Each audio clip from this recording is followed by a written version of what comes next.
he seeks tactile input. He seeks impact, excuse me.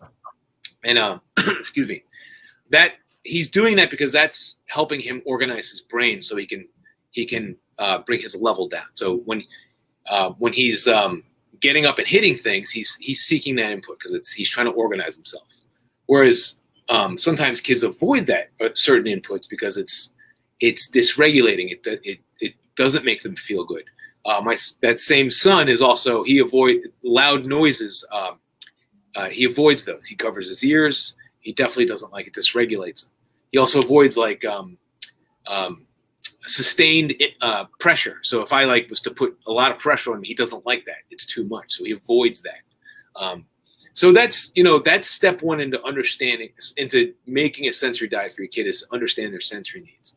And how do you do that? Well, if you have an OT or someone that knows about sensory, there are assessments you can get. If they're going to OT, they're probably given some sort of either a sensory profile or a sensory processing measure that are two sensory tests, excuse me, that OTs will administer.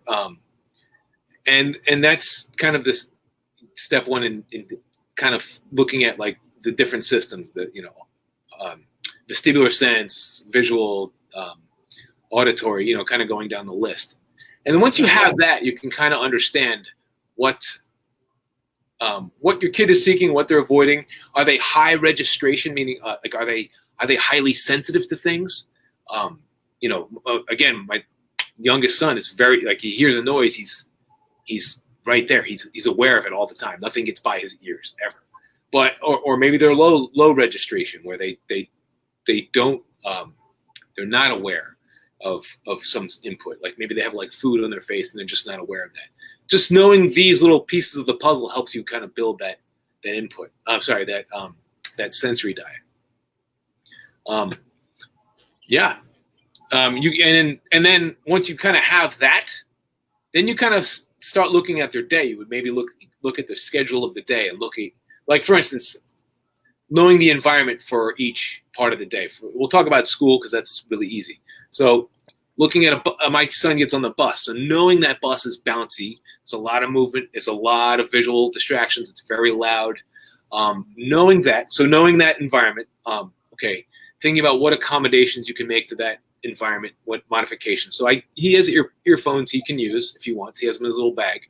And then being proactive about the input before that is getting all that movement and to kind of get his body ready. And then when he comes out of the bus, the teachers kind of know to kind of look for signs. Okay, does he need a minute? Is he good to go to school? So just knowing the different demands. Knowing the different environments as well as the demands of the activities going on within that environment, if that makes sense. Right. Now, something you just said kind of made me think of something. Riley